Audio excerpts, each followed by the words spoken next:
Hello, magandang umaga. Ulit mga lalabs, mga payots, magandang hapon Pilipinas, Luzon, Visayas at Mindanao sa Pilipinas ngayon at saan mang sulok ng mundo.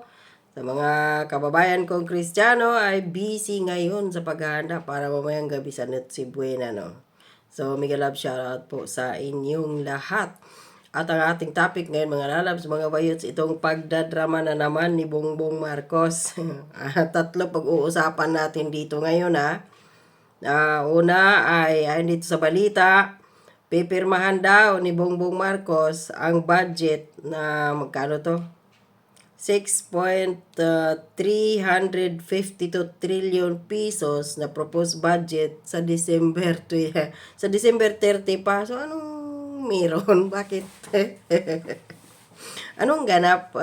Wala din naman siyang ibibito. Ang sabi niya mangungutang nga siya at meron balita na uutang pagdating ng first quarter ng 2025. So, yun yung mga pag-uusapan natin. At pangalawa nating topic ay sa December 26, hindi idideklara bilang holiday. Ito yun, di ba? Anniversary yata ito ng CPP and PNDF. So, hindi daw ito idideklara ang holiday dahil Lunes. Ito, no? So, at ang pangatlo nating topic ay grabe ang pagsamantala ng mga kumpanya ngayon, no? Ng langis. Kalain mo. Year to end date na, no? Pero grabe yung pagtaas, bumulusok yung per litro ng gasolina ay umabot sa 13 pesos. Grabe.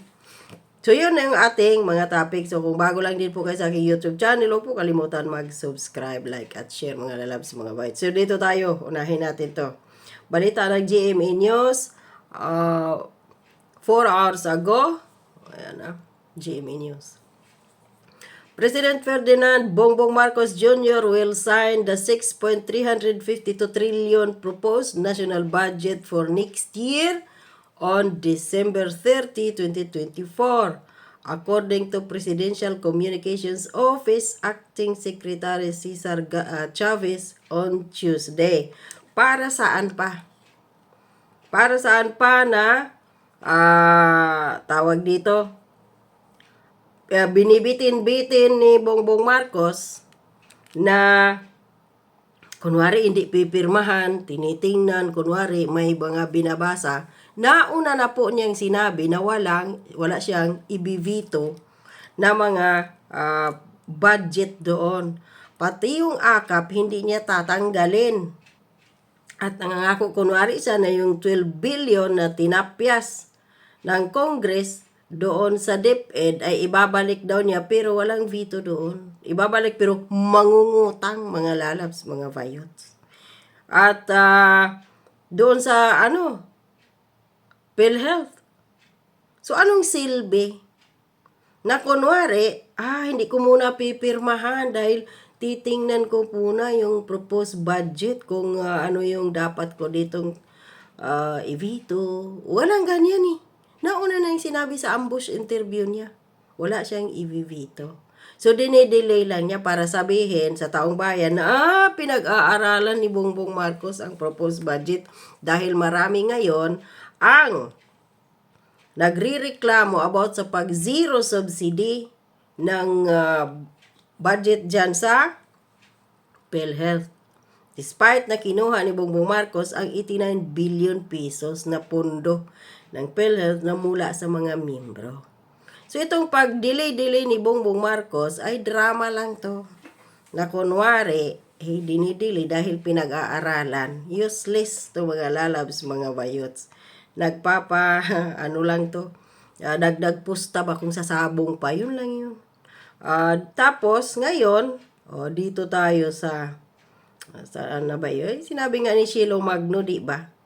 Na ito na, yung administrasyon ni Bongbong Marcos ang pinaka. Alam niyo na, walang kwenta.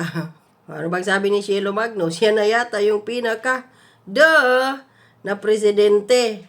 Muling tinulagsan ng Undersecretary ng Department of Finance, Sheila Magno, si Pangulong Bongbong Marcos dahil sa kanyang sinasabing maling pag-unawa sa pambansang budget Ayon sa kanya, napilitan siyang umalis sa Department of Finance dahil sa kanyang pagtutol sa ilang pulisiya ng administrasyon.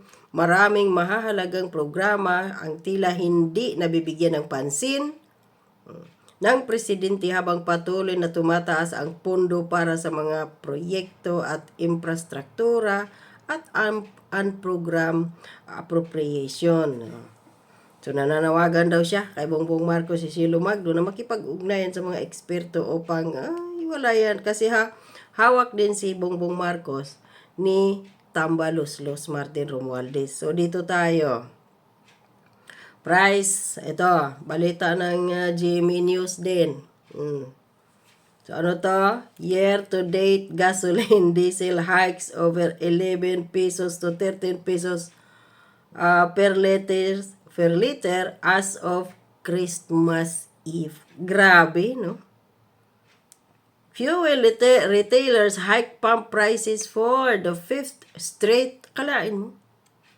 Pang-5 na pala itong magkasunod-sunod na pagtaas na itong linggong to.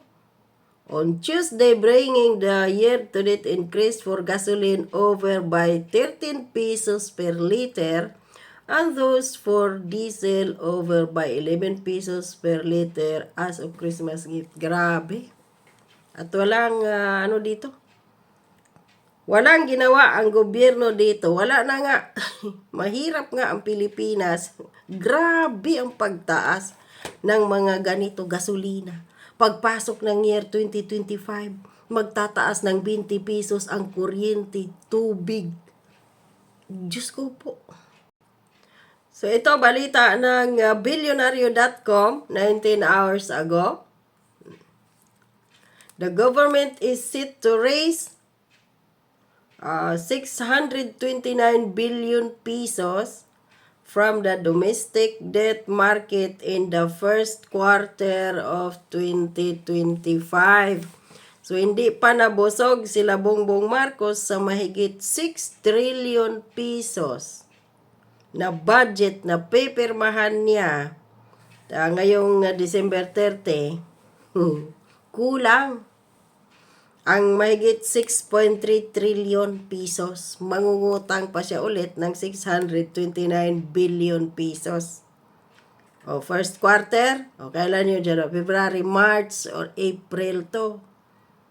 Andito yun. Either March or April mangungutang. Taking advantage of favorable yields after Bangko Sentral ng Pilipinas lowered interest rates in December. So, sino naman yung kakakapasok lang ng bagong taon, utang agad. Ito yung ililihin ni BBM pagpasok ng year 2025. Utang agad. Kasi mauubos man nila ang ang budget next year para sa eleksyon. Gagamitin nila yon maliban pa sa eleksyon, bulsa, di ba halos lahat ng mga malalaking mga inislas or kinat nila sa mga iba't ibang ahensya ng gobyerno ng mga budget ay saan nila inilagak? Doon sa DPWH dahil madali iyon kukunin. At saka matutuwa yung mga kongresistang mga buhayang putang ina na may mga construction company na humihimod sa puwet at bayag ni Martin Romualdez. Di po ba? Diyos ko po. Administrasyon ni Bongbong Marcos. Ito na nga pinakamalaking budget sa kasaysayan.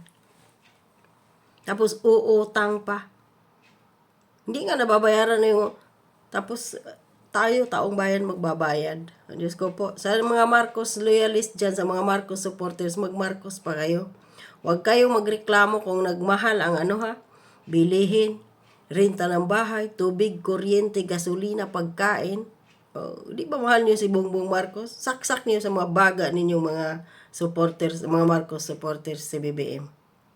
na kahit binababoy na kayo, pinapakain na kayo, kayong mga mahihirap na mga Marcos supporters, nagugutom, ano na ipapakain sa inyo ni BBM para maibsan ang gutom ninyo doon sa kanyang walang gutom program? Puro mga tira-tirang pagkain ng mga customers mula doon sa mga fast food chain gaya ng saan ba yun?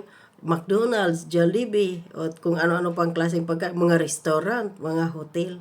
Nakakahiya po, nakakadiri na tayong mga pobre, pakakainin lang ni Bongbong Marcos at ni Liza Marcos ng tira-tirang pagkain ng kapwa ng mga customer sa mga restaurant. Samantalang si Liza Marcos, ang iniinom na 3 litrong alak is nagkakahalaga ng 700,000 pesos.